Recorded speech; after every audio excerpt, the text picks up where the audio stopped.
All right, everybody, what's going on? It's season 4 of the Yavin based team league.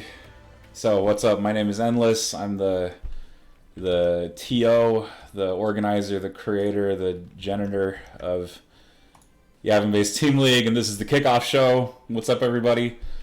I'm wearing a lot of hats this season. This is going to be really exciting. There are more teams than ever in this season. We planned on 16. We got 24. So 24 teams in 6 groups, 120 players, 24 alternates. It's going to be a ton of Legion games in the next 6 weeks as we proceed through the round robin. The show is meant to maybe talk a little bit about the history of Team League, sort of how it works, what some of the special rules are. It's also kind of meant to get you up to speed on what's going on with the current season, who some of the teams are, who's back from prior seasons, who's new, who would I recommend that you watch if you can watch them on a stream, and who are some of the dark horses in this tournament, people who are sort of new, a little bit lesser known, or in some cases more known but haven't made a result yet in Team League, and so we're just trying to figure out, what predictions can we make in the group stage? Because we're going to look at that. We're going to look at how the groups are organized. We're going to talk a little bit about who's going to place out into the second phase.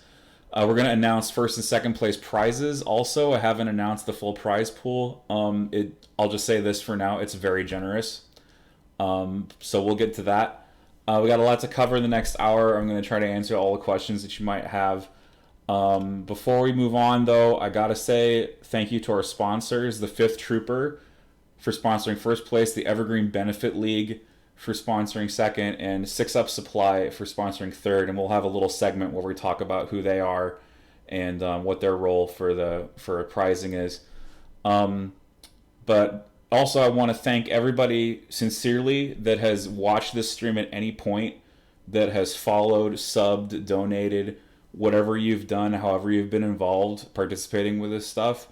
Thank you sincerely.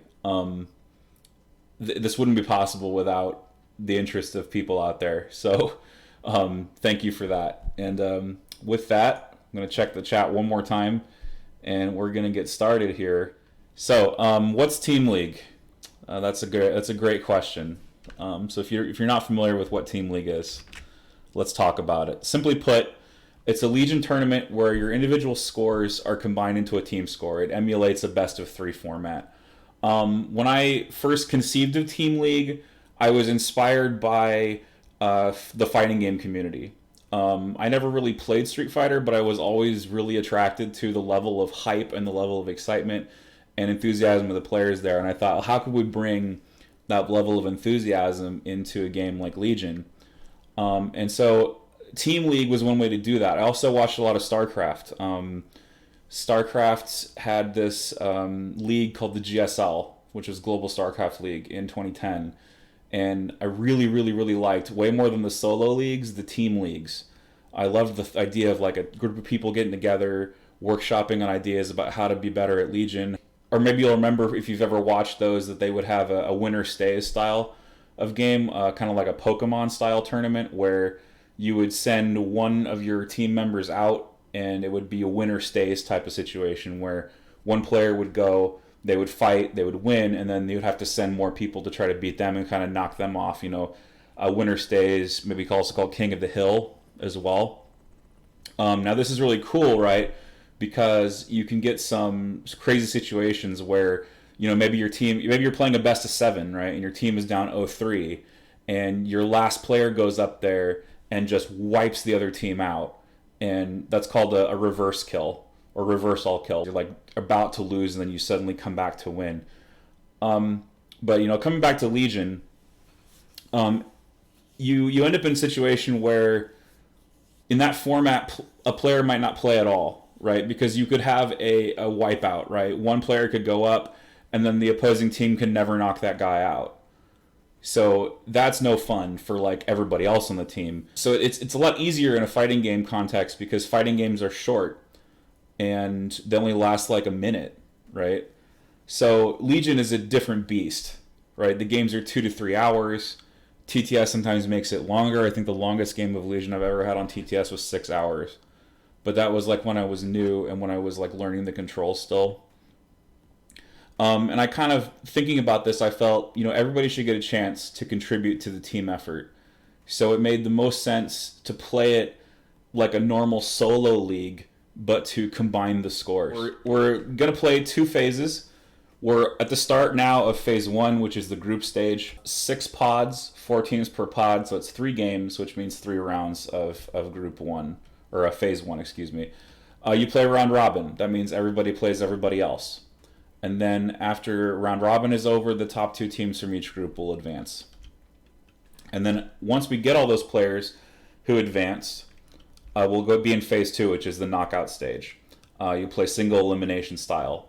1 game each, first to 1, essentially. Because we have 6 pods, we're going to need to create some buys. Normally, you'd be fine if you had 8. The original system, we only had 8 people advancing, so we wouldn't need any buys. In a 12-player scenario like this, you need 4 buys. So if you are really highly rated in the standings at the end of the group stage, the end of phase 1, you get a bye. The top 4 teams will get a bye. So it automatically advance to round 2. But given that structure, we'll have 4 rounds of knockouts. We'll have the play-in games for the bottom 8. We'll have round 2 for the remaining 8. And then semifinals, finals, essentially. And only one can be champion. Tie breaks in the group stage. Wins versus tied. So if you have 2 teams that somehow manage to come out with equal records, whoever beat that team in the group stage will be rated higher. So let's say like Team A is 2-1, Team B is 2-1, but Team A beat Team B. That means Team A is the higher rated team, essentially, because it's wins versus tied. Team League has special rules. It seemed to make a lot of sense, at least in between seasons 2 and 3. What ended up happening was we had one team start to run 5 copies of the same optimized list, and we really didn't like that. So we decided to introduce some special list building rules. Basically, you can take as many B1 battle droids, Phase 1 clone troopers, stormtroopers, and rebel troopers as you want in your Star Wars Legion list, but everything else is limited to 3 copies. So 3 Phase 2s, 3 shore troopers, and 3 mortars. And that's for your entire team. So if you have 2 players playing Empire and 1 player has 3 shores, that second player can field 0 shores. I hope that explains how it works. And same with clones, right? So if you have a player with 3 Phase 2s, your second clone player can't take any Phase 2s. They'll have to take like clone captains with with Z6s on Phase 1s or something. We want to break up the list building. We want to see more diversity of factions. We want to see less mirror matches, less of the same list on list. We just want to see the diversity there. And also in the name of that diversity, uniques are unique. So this means that if you have one player with, say, Sabine Wren or Captain Rex, none of the other players in the team can use it. This prevents you from spamming like the same Veers list, for example. I think if everybody thought Empire was the best right now, which a lot of people don't, but how it was back in Season 3, everybody thought Empire was the best. So you just take 5 copies of the same optimized shoreline build and you just dominate. And so we wanted to get rid of that. And that's why we introduced the rule of 3. That's why we introduced uniques or unique back in Season 3. Now this is an interesting point. Strike teams and full teams are separate, which means you can have 1 player with 3 strike teams and 1 player with 3 full teams. And that does work. So if you had a rebel player with 3 rebel strike teams, and you had a rebel player with 3 full commando squads, that would be a legal list. The problem with that, though, is that in order to cut down on ARC Trooper spam, I made the decision to limit sniper weapons to 3 per faction. So the only case where strikes and fulls really comes up is when you have saboteurs. or probably when you have like BX droids, like say BX strike teams with their sniper rifles, and then like Saboteur BXs, if that's in the mod. I don't know if that's in the mod yet. But you would have like a BX droid squads with vibro swords or something, and that would be legal to run. Are you allowed one R2 or one for rebels and one for clones? You are allowed one for rebels and one for clones. That is correct. One for each faction. One of the challenges of getting the team league together was figuring out who is going to play who. In the StarCraft version of this kind of game, or in this kind of league scenario, it would all be prearranged. There would be like a draft of captains. There would be you'd pick a map and you could veto things. And so we tried to emulate those rules that the StarCraft leagues would use. We tried to emulate that for Legion. And so eventually I settled on this procedure, which is the veto and the pairing step. So the map pool is made of 7 maps, and players can choose one each to veto. Let me see what my notes say. Right, so how do you figure out who plays who? So teams have a combined bid. The way this works is blue gets to pick a map to ban, and then red gets to pick a map to ban.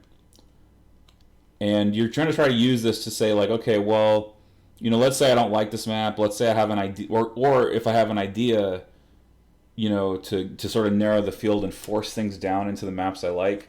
That's when you would use the veto there. And you can also choose not to veto and open it up further and make your opponent guess. And then you move on to the pairing step. So the way this works is this is how you figure out who plays who. So each captain, they have their list, they have their players with their list essentially. And you don't show these things to your opposing captain. You keep them hidden. And blue starts. They pick a map and they say, okay, my player has this list and they're going to play on this map.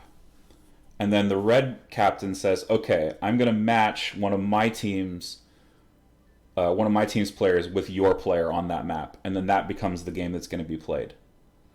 So I'm just going to throw out some names here. So my captain says, okay, Endless, you go play on Bespin. And I say, okay, I'll take my list of Bespin. And then my opponent, whoever that is, says, okay, Isboticus, you play your list against Endless on Bespin. And so then it would be me versus Isboticus on Bespin as the first pairing. And this keeps going back and forth. Then my opponent would say, okay, my next player, Raven Gear, you go play on Jeddah with this list.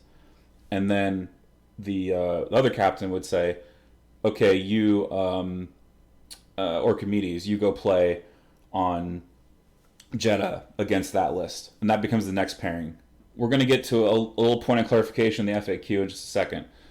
And I'm actually going to move on to that slide right now because so people have been asking me some questions about this, and I just wanted to get these out there. When do I submit my list?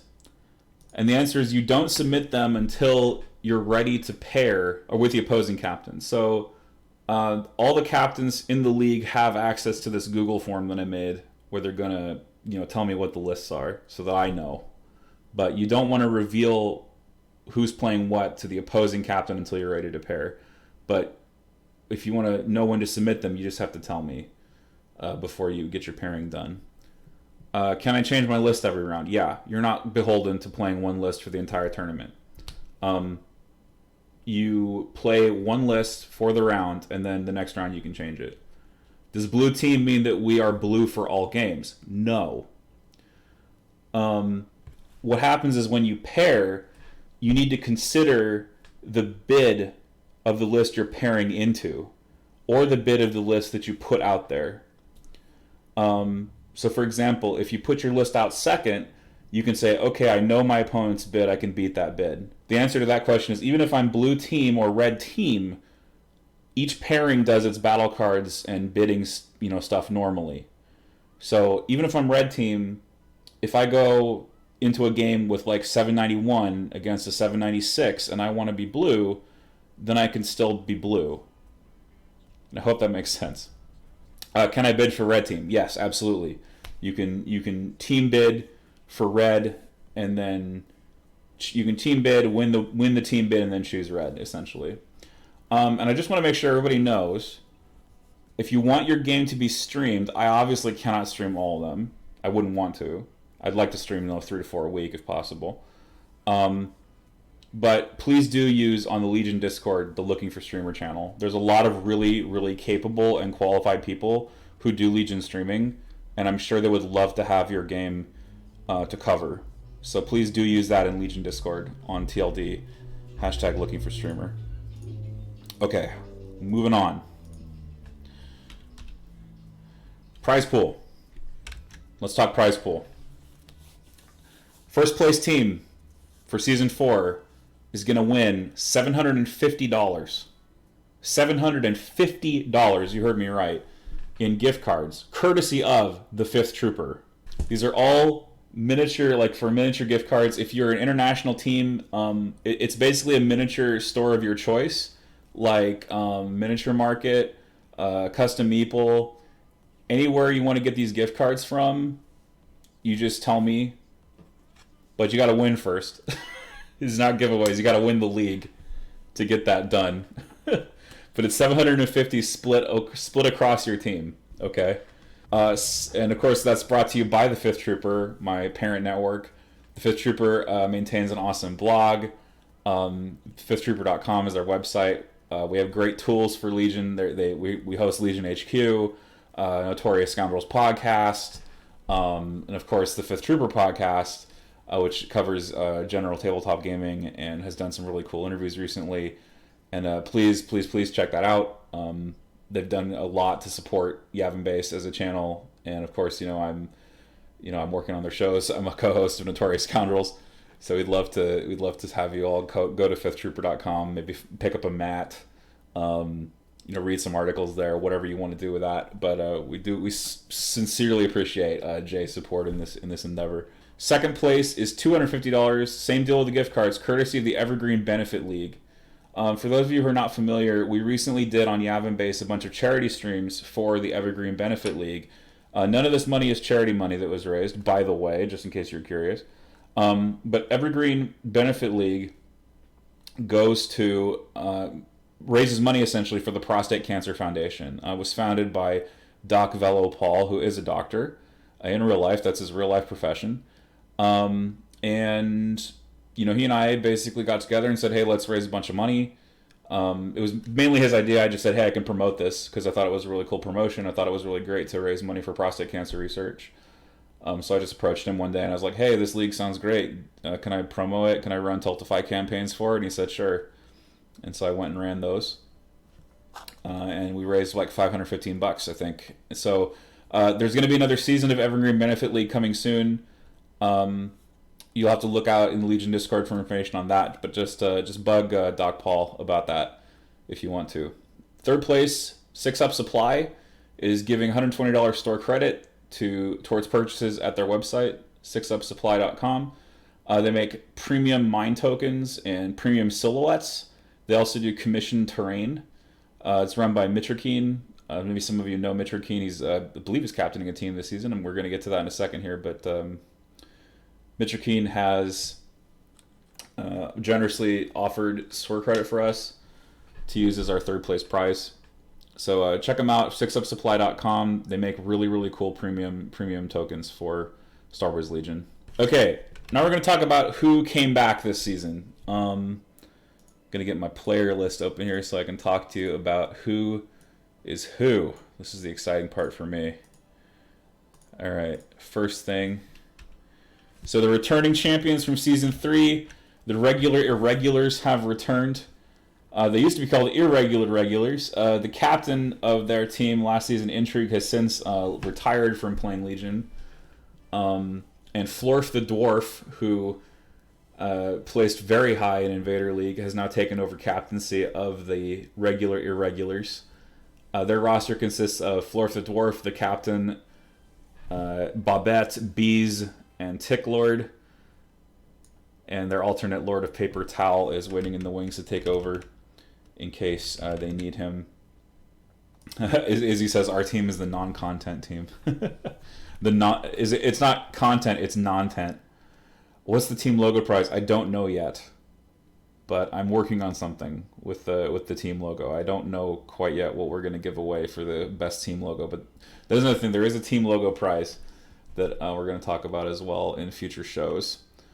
The next team that's gonna be returning is the Basic Bespin Biths, the season 3 runner-ups, captained once again by Dylan Stevens. And the Biths this year feature R1H4, Zanal, Luke Cook, the current world champion and Invader League champion, and Flash. Flash is Gordon. Maybe some of you know Gordon. Flash has only recently gotten on a TTS, but Flash is a very strong player offline, so I expect Basic Bespin Biths to do extremely well. Their lineup is really, really strong. Maybe except for Stevens. Stevens get good. Next we have in our list the German Cantina Gang, our Season 3 4th place team, coming back under the leadership of Finn. Where did I leave their roster? They're in here somewhere. I have so many names in this file. They're adding Matten, who is a recent TTS adherent. Eternal RMG is on their team, Kraith, and Richard. So this should be a very strong team once again. Would not expect them to produce any bad games at all. Team Relentless also rejoining us, who finished joint 5th last season. Their roster has done a little bit of rotating as far as I know. They've taken on Joe DePinto has come in. Joe DePinto from Legion Academy is now a member of their team. They've got Ben, who makes the playbook videos. They've got Nash G, who's a well-known judge. Nerfly, of course, the captain. And R. Stan, who I believe is an X-Wing transplant, but still makes really good content on Squadrons, that new shooter game that's coming. We've also got 5280 Legion, Mile High Legion. Holy crap, do we have Mile High Legion this season? There's a lot of them coming in. So this is the original team from last year, the Rogue Squadron, and they consist of Huntsman, ODST General, KO Piranha, Space Viking, and Jason is Confused, which is one of the best Discord names I've ever read. But they've done a little bit of rotating. They had some people who have spun out of that team and gone on to head up the other two Mile High teams, which we're going to talk about in just a moment here. We've also got Anakin's Daycare Service coming back, which I think is one of the most hilarious team names. I love their banner. They're my closet favorite banner. No bias. I don't get to decide who wins the banner competition, but I'll have to show you their banner at a later time. It's just really amazing. Coming back from Season 2, a blast from the past, Crimson Dawn, led by Comrade Artyom, and the 5th Trooper is actually fielding a team this season. You've got, of course, Mike and Kyle. I'm, of course, not playing for 5th Trooper because I'm running the darn thing. Evan is there. Bush Facts, John Bushman is on that team, and who is it? I say Evan, John, Zach is Grand Admiral Thrawn. Maybe some of you know him from the Discord, and maybe some of you know him as the admin of Invader League now. He's playing in that team. So 5th Troop is a really strong team. Crimson Dawn, also strong as well. They've picked up JJ's Juggernaut, who is the, I believe he won Gen Con by like a nose, right? And JJ's just been a really strong player too. So he's going to be playing for Crimson Dawn this season of Team League, and that's just a lot of really strong players piled into these teams. It's going to be quite a season. All right, let's move on. New teams to watch in this season of Team League. There's a lot of them. So let's just go down the list here. Jar Jar Sphinx. Don't ask me where they got that name. But the reason I want you to watch them is because almost all these players who play in Jar Jar Sphinx are ladder heads. Like, they're all crazy ladder people. Degree, Zeus Juice, BG Moore, Karma 5, and Zodiac are all semi-prominent. Whoopsie daisy. they're all like, prominent slash semi-prominent ladderers. Zeus Juice is still in the contention for the top ladder prize this year. This second season of ladder tournament is coming up, and he's still in contention for the top spot. He was on the opposite side of the bracket to me, so I didn't get to face him. But no. Zeus Juice lost to JJ. I'm sorry, I got that wrong. But he finished in the semis like I did. So, but anyway, my point is, Jar Jar Sphinx, all really good ladder players, should be able to produce some really good games. I want to take a second here now and talk about Australian Legion.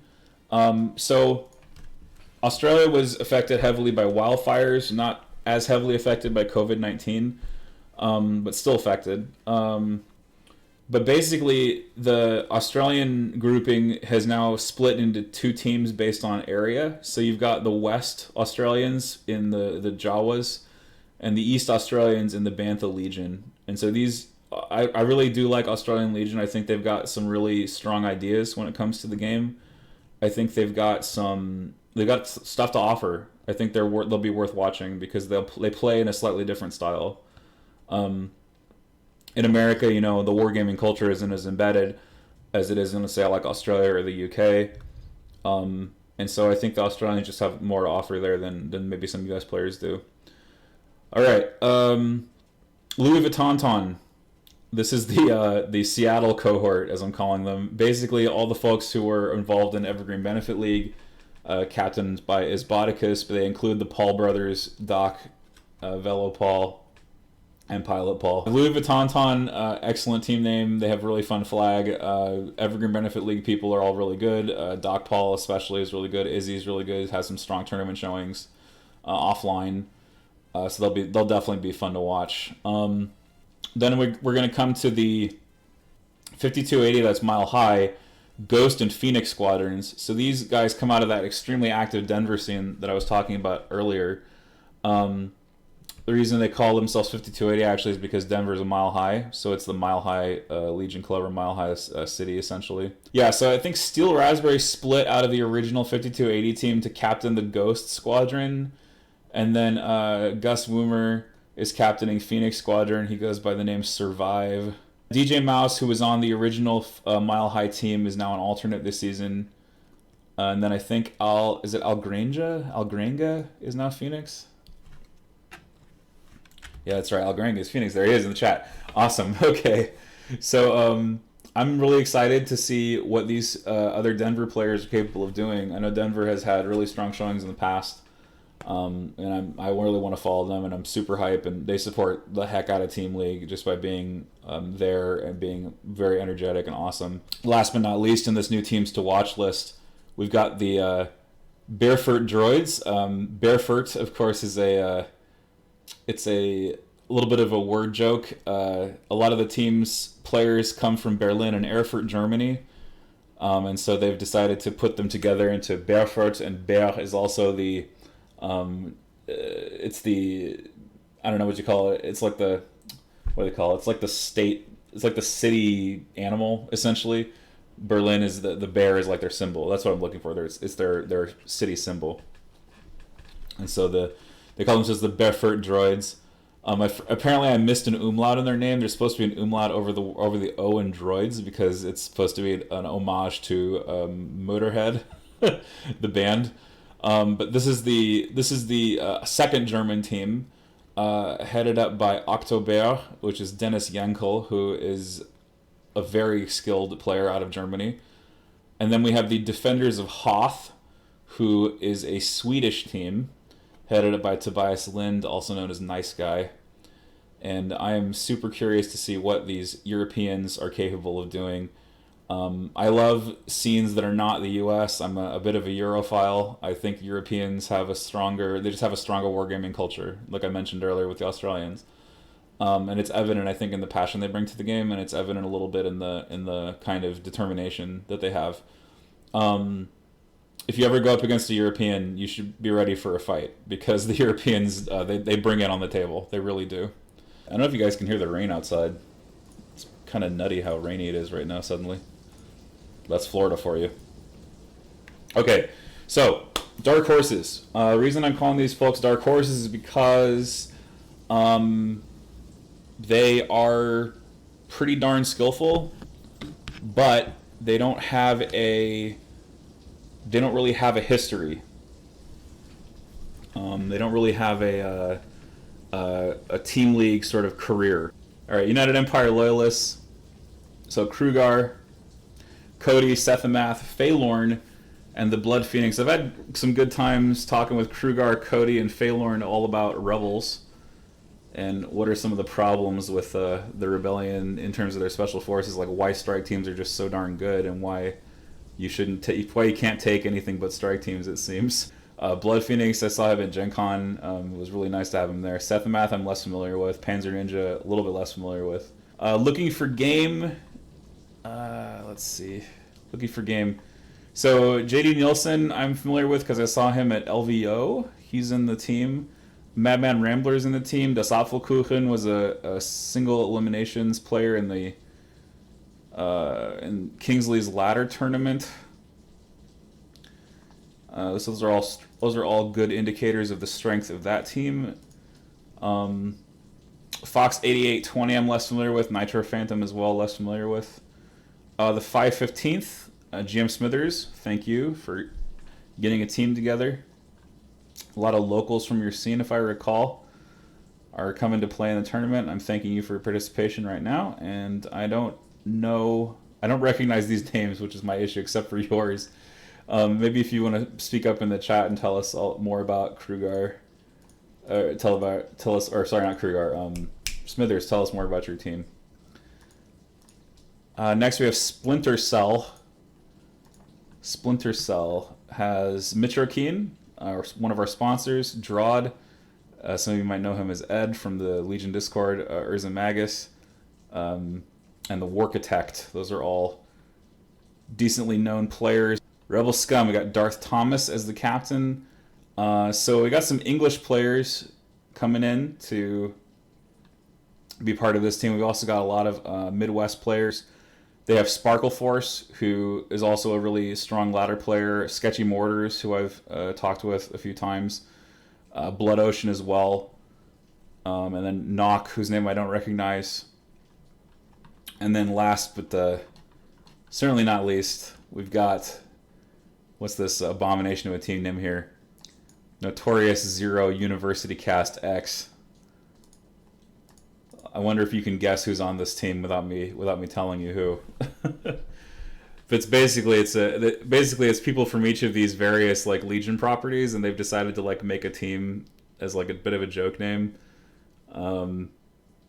It's like let's see, it's like Mike Cirillo, who's formerly Notorious Scoundrels, is Peregrine, who is on who did the Turn Zero channel. Kodak, who does Legion University. Stabcast Tim from Stabcast. That's why it's the University Cast. Tim Hannon, who I had a great time commentating with at Gen Con online, is part of this team as well. And then Nick Bodnar, who Mike Cirillo interviewed as a part of the Spotlight series on Fifth Troopers YouTube channel, is also joining the team. It's interesting. They have X in the name, but there's no one from Critical X on this team. I wonder what happened. On the horizon for the tournament, I don't want to speculate overly much about what's to come, but during this tournament, it's likely that ISF and Mandos are going to become legal. So what does that mean for list building? Well, if you want to throw all your eggs in one basket, you can totally run Iden Veers, ISF, and Shores all on the same list. But I think ISF really opened it up for Empire. ISF are just killers. They're merciless killers with Tactical Strike. I don't know if I've run a few simulations. They're pretty staggeringly good. The Alpha Strike turn is the really big thing to watch out for. I think they're basically cheaper Death Troopers, as long as you only defend one time. They're not quite as good, right? They have reliable, so they'll get like one surge, but you need to roll like 6 defense dice to average one surge. So it's really going to just depend on your dice. but they're basically cheaper DTs. In my opinion, they don't reach to range 4 is their biggest issue. And then of course Mandos. Mandos are coming. They'll probably end up legal. Triple Mando SKUs have been making a big splash in Rebel Chat in TLD. A lot of folks are thinking like triple Mando SKU with Sabine or with Luke could be a really good list. I think Sabine and Clan Ren as a list is fantastic. I've also looked a lot at single Mando with Tristan and the Rockets. I think that's a really interesting little play that you can make. Tristan has a piercing gun, and you can couple that with the blast from Rockets, and you can really devastate something. You can probably wipe a squad. I think they average like 4 hits or something silly once they're past blast, and so they can wipe out a pretty good chunk of a squad if they get a favorable roll, and plus the pierce. And then, of course, I don't want to speculate too much about what will happen when the points rebalance comes later this year, but the league should still be active when that happens. And it'll be really interesting to see how list building changes between now and then. I got one other thing I want to show. Maybe I can find a way to show this on camera. Oh yeah, Kolki has been really, really awesome for me in helping organize this stuff because he made an image showing all the maps together in one place. So these are all the maps. Let's see, we got Endor, Time of Peace, Scarif, Our Most Desperate Hour, Jeddah City Center. I picked this map because I love the buildings and I think we needed a real urban map. It's the only like urban map I think we have other than Bespin. Mustafar Lost Temple, which was the single eliminations finals map from Invader League last season. You'll notice that it has this cool red lava. Unfortunately, that thing seems to despawn when you load an army in. I think there's a way to finagle it so that cool terrain stays. But there's a bug with it that makes it despawn. Geonosis Badlands, an old favorite by now. It's been around at least a year. The Starkiller Base Command Center, which was new. I want to see more games played on this map. Because I think it's one of the maps I've seen the least. But I think it has some really interesting potential. And then Bespin City Gardens. We've seen a few games on this one. I really like the design of this map. I love the double statues in the middle. I think they're just fantastic. And it makes for just really nice presentation. I think Ellis did some good work on that one. I think most of these are Ellis maps. Some of them are Nerfly creations as well. Geonosis I know for sure is a Nerfly creation. Jeddah Center is a Nerfly creation. Scarif I think also is a Nerfly creation. But yeah, some really great work from Ellis and Nerfly on these maps. And we are benefiting from their hard work. I think that's just gonna do it for us here. Thank you everybody for tuning in. If you like what you saw, please consider subscribing, and we'll see you out there in Team League land back here on Yavin Base. Once again, thanks to our sponsors, FifthTrooper.com, Evergreen Benefit League, 6 Up Supply. I'll see y'all next time. Ciao.